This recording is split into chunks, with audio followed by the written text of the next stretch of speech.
இந்த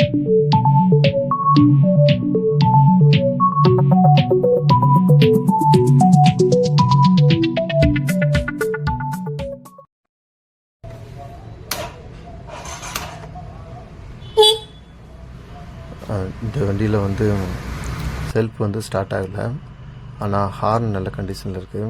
அப்போ பேட்டரியில் வந்து ப்ராப்ளம் இல்லை. ஏன் வந்து செல்ஃப் ஒர்க் ஆகலை அப்படின்னு சொல்லி 5 ஸ்டெப்ஸில் எக்ஸ்பிளைன் பண்ணியிருக்கேன். எல்லா 5 ஸ்டெப்ஸையும் கொஞ்சம் கவனமாக கேளுங்க, உங்களுக்கு ரொம்ப பயனுள்ளதாக இருக்கும். நம்ம இன்றைக்கி எமகா ரேசர் 20யோட செல்ஃப் வந்து ஏன் ஸ்டார்ட் ஆகலை அப்படின்னு சொல்லி பார்க்க போகிறோம். இந்த வண்டி, அப்புறம் எமகா ஃபேசினோ, அப்புறம் ஆல்ஃபா, இந்த 3 வண்டியிலும் வந்து சேம் ஒயரிங் ஒரே மாதிரி தான் இருக்கும்.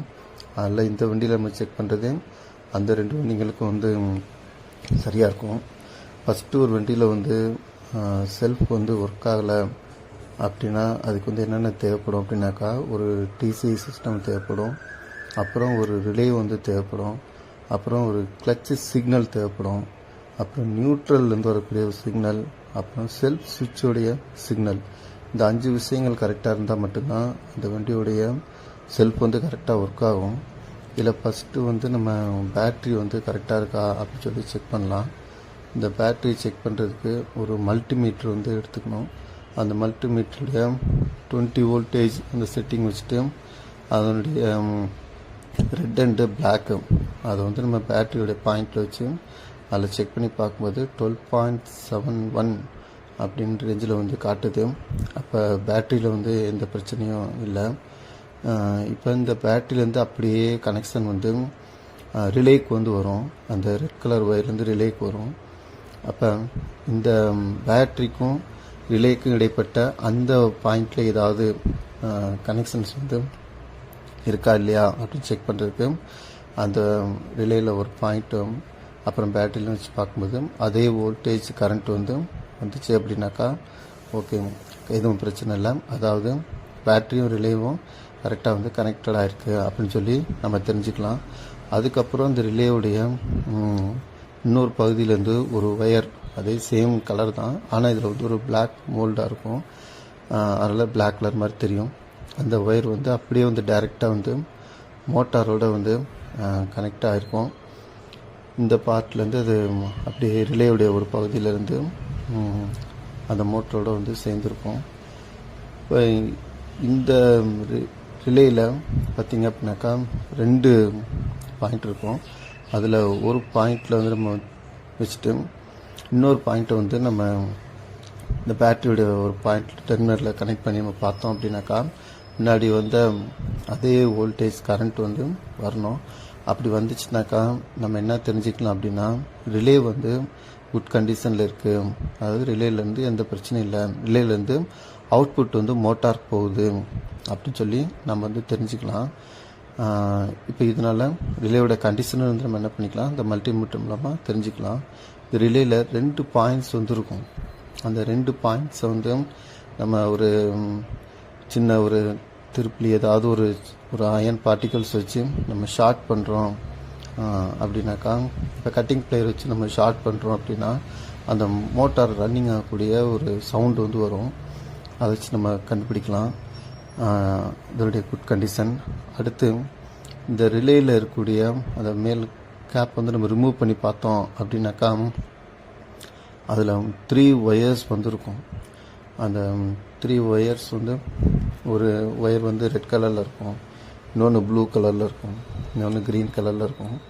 இந்த 3 ஒயர்ஸில் வந்து ரெட் கலர் ஒயர் வந்து அது பேட்டரியோடைய அந்த ஃபியூஸோட வந்து ஃபியூஸ் மூலமாக வந்து கனெக்டடாக இருக்கும். நம்ம வீட்டில் யூஸ் பண்ணக்கூடிய அந்த ஃபியூஸ் மாதிரி தான் வந்து அது டைரெக்டாக வந்து பேட்டரியோட கனெக்டடாக இருக்கும்.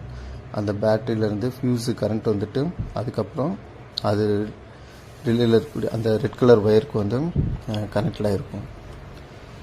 அப்புறம் பார்த்திங்க அப்படின்னாக்கா இன்னும் 2 ஒயர் இருக்கும். இப்போ இதில் ஃபஸ்ட்டு வந்து நம்ம ரெட்டை வந்து செக் பண்ணுறதுக்கு இதில் இந்த ரெட்டில் வந்து பார்த்திங்க அப்படின்னாக்கா இக்னிஷன் சுவிட்சுக்கு வந்து போகும். இந்த ரெட்டில் ஒரு பாயிண்ட் நம்ம வச்சுட்டு இன்னொரு டெர்மினல் வந்து நம்ம பேட்டரியில் வச்சு செக் பண்ணுறோம் அப்படின்னாக்கா முன்னாடி வந்து அதே வோல்டேஜ் வந்து வரும். இது மூலமாக நம்ம வந்து இந்த பேட்டரியோட கனெக்ஷன் வந்து இதில் கரெக்டாக இருக்குது அப்படின்னு சொல்லி நம்ம தெரிஞ்சுக்கலாம். அடுத்து வந்து பார்த்திங்க அப்படின்னாக்கா ப்ளூ ஒயர். இந்த ப்ளூ ஒயர் வந்து பாடி எர்த்தோட வந்து கனெக்டடாக இருக்கும். இது செல்ஃப் சுவிட்சில் இருந்து இது வந்து வரும். அப்புறம் இந்த ப்ளூவோடைய பார்ட்டில் வந்து மைனஸ் வந்து வைக்கணும். அதோட நம்ம பேட்டரியோடைய பாசிட்டிவ் வந்து செக் பண்ணணும். அப்புறம் இதை செக் பண்ணுறதுக்கு நம்ம என்ன செய்யணும் அப்படின்னாக்கா அந்த கேப் வந்து தனியாக ரிமூவ் பண்ணிடணும். ரிமூவ் பண்ணிவிட்டு நம்ம அதில் வந்து ப்ளூவில் வந்து மைனஸும் அப்புறம் பேட்டரியில் ப்ளஸ்ஸும் வந்து வச்சுட்டு முன்னாடி வந்து அதே வோல்டேஜ் 12 வோல்டேஜ் வந்து இருக்கணும். அப்படி இருந்துச்சு அப்படின்னாக்கா செல்ஃப் சுவிட்ச் வந்து கரெக்டாக இருக்குது அப்படின்னு சொல்லி அர்த்தம். ஏன்னாக்கா இது வந்து செல்ஃப் சுவிட்சை வந்து கனெக்ட் பண்ணக்கூடிய ஒரு ஒயர். அப்படி இல்லை அந்த வோல்டேஜ் வந்து வரல அப்படின்னாக்கா செல்ஃப் சுவிட்சில் வந்து ஏதோ ஒரு வந்து பிரச்சனை இருக்குது அப்படின்னு சொல்லி அர்த்தம். இப்போ இங்கே பார்த்தீங்க அப்படின்னாக்கா நம்ம ரிலேலேருந்து ரிமூவ் பண்ணிவிட்டு இதில் பாசிட்டிவ், பேட்டரியோட பாசிட்டிவ் அப்புறம் இதோட நெகட்டிவ் ரெண்டுத்தையும் வந்து சரியாக கனெக்ட் பண்ணிவிட்டு நம்ம இப்போ என்ன செய்யணும் அப்படின்னாக்கா கீயை வந்து ஆன் பண்ணணும். ஆன் பண்ணிவிட்டு அந்த செல்ஃப் சுவிட்சை வந்து ப்ரெஸ் பண்ணணும்.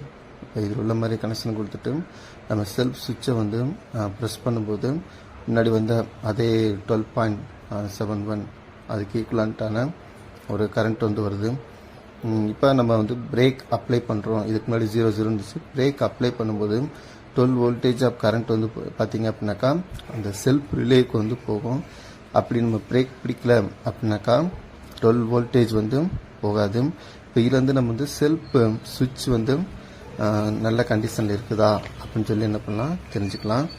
அப்புறம் நம்ம மறுபடியும் இந்த பார்ட்டை வந்து செக் பண்ணுறதுக்கு நம்ம என்ன செய்யணும் அப்படின்னாக்கா அந்த வயரை வந்து மறுபடியும் நம்ம ரிலேயோட கனெக்ட் பண்ணிடணும்.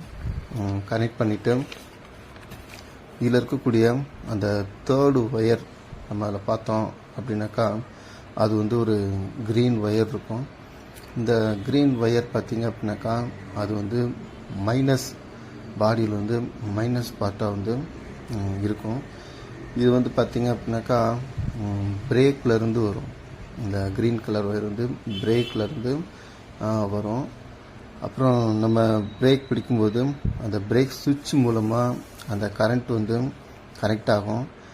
சப்போஸ் நம்ம பிரேக் பிடிக்கும்போது அந்த கரண்ட் இல்லை அப்படின்னாக்கா அந்த பிரேக் சுவிட்சில் வந்து ஏதோ ப்ராப்ளம் இருக்குது அப்படின்னு சொல்லி நம்ம வந்து என்ன பண்ணலாம் அப்படின்னாக்கா இதில் வந்து தெரிஞ்சுக்கலாம். அப்புறம் இந்த இடத்துல நீங்கள் பார்த்தீங்க அப்படின்னாக்கா நம்ம அதை அப்படி கனெக்ட் பண்ணிவிட்டு பார்க்கும்போது 12 வோல்டேஜ் அந்த கரண்ட் பதிலாக 10 பாயிண்ட் சம்திங் அந்த மாதிரி வருது. அப்புறம் 10.29, 30, 25, அப்புறம் 0.5 அந்த மாதிரி வந்து டிஃப்ரெண்ட்டாக வந்து ரீடிங் வந்து வருது. இப்போ நம்ம வச்ச மாதிரி அந்த க்ரீனில் வந்து பாசிட்டிவ், பேட்டரியில் வந்து நெகட்டிவ் அப்படின்னு வச்சு நம்ம பிரேக் அப்ளை பண்ணும்போது 12 வோல்டேஜ் கரண்ட் வந்து ரிலேக்கு போயிட்டு அந்த ரிலேயிலிருந்து அது பேக் லைட்டு கூட என்ன பண்ணும் போகும். இப்போ நம்ம இதை ப்ரெஸ் பண்ணும்போது பேக் சைடில் வந்து லைட் கூட எரியும். அப்போலேருந்து நம்ம என்ன தெரிஞ்சுக்கிறோம் அப்படின்னாக்கா இந்த பிரேக் சுவிட்சில் வந்து நமக்கு வந்து ஏதோ ப்ராப்ளம் இருக்குது, அதாவது லூஸ் கனெக்ஷனில் இருக்குது. இப்போ நீங்கள் இங்கே பார்த்தீங்க அப்படின்னாக்கா அந்த பிரேக் சுவிட்ச் வந்து இருக்குது. அந்த பிரேக் சுவிட்சில் நம்ம பார்த்த மாதிரி அந்த க்ரீன் கலர் ஒயரும் அப்புறம் அது கீழே இருக்கக்கூடிய ஒரு ஆரஞ்சில் ப்ரௌன் கலர் ஒயர் வந்து இருக்கும். இது லெஃப்ட் அண்டு ரைட் சைட். இப்போ நீங்கள் இந்த இடத்துல நல்லா பார்த்தீங்க அப்படின்னாக்கா அந்த சுவிட்சுக்கு பக்கத்தில் வந்து, அதாவது அந்த செல்ஃப் சுவிட்சுக்கு பக்கத்தில் அந்த பிரேக் சுவிட்ச் வந்து இருக்கும். பிரேக் ஒயரோடு சேர்ந்து பிரேக் சுவிட்ச் பக்கத்தில் இருக்கும். அதில் இப்போ இந்த வண்டியில் நம்ம பார்த்தீங்க அப்படின்னாக்கா நம்ம இந்த பிரேக் சுவிட்சை வந்து மாற்றிட்டோம் அப்படின்னாக்கா செல்ஃப் வந்து ஸ்டார்ட் ஆயிரும். இப்போ பிரேக் சுவிட்சோடைய லூஸ் கண்டிஷன் தான் இந்த வண்டியோடைய பிரச்சனைக்கு காரணமாக இருக்குது.